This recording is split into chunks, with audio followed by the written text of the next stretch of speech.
ఇంకా అజంతా కవి అజంతా కాలం ఆధునిక కవి పెనుమర్తి విశ్వనాథ శాస్త్రి రచన స్వప్నలిపి అజంతా రాసిన ఉత్తమ కవితా సంపుటి స్వప్నలిపి. ఈ కవితా సంపుటి కేంద్ర సాహిత్య అకాడమీ అవార్డు కూడా వచ్చింది.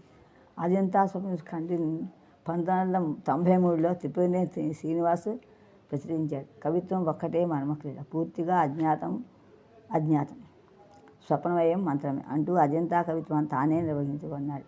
నడుస్తున్న ప్రతి మనిషి ప్రతిబింబిస్తున్నాడు వాడే. ఒకే భాష, ఒకే కోశ, ఒకే ఆకారం, ఒకే ఆత్మకథ అన్న సామూహిక భాషను అజంతా తన స్వప్నంతో కథానంగా పేర్కొన్నాడు. ఇంకా గడియారం వెంకట శాస్త్రి. ఈ గడియారం వెంకట శివభారతం రచనలు మురారి, పుష్పమాల, పుష్పబాణి విలాపము, మల్లికా మారుతము, శ్రీనాథ కవితా సామ్రాజ్యము, రఘునాథీయం మొదలైన రచించారు. గడియారం వెంకట శాస్త్రి ఆధునిక కాలంలో పద్యకావ్యం అని చెప్పి అందరి చేత ప్రసిద్ధి పొందిన కవి గడియారం వెంకట శాస్త్రి గారు.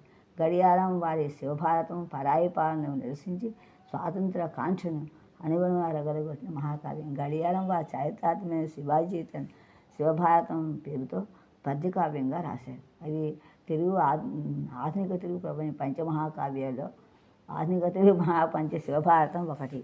ఈయన శివభారతం రాయటం కాకుండా గడియారం ముళ్ళన్నా పక్క అవుతుంది, కానీ అది మాత్రం ఆయన ఆ జీవిత చరిత్ర మాత్రం దినచర్య మాత్రం మారుట. నాన్నగారు పద్యం రాశారు. విని గురుగారు రాసేటువంటి పద్యం మా చాటు మణిమంజరి పుస్తకం చూడాలి. ఆయన చాలా పుస్తకం చాలా రాశారు. చాటు మణిమంజరి అవి పెట్టాలి. అందుకోసం గడియారం శివభారతం పంచగా. ఇంకా మధునాభంతో సత్యనారాయణ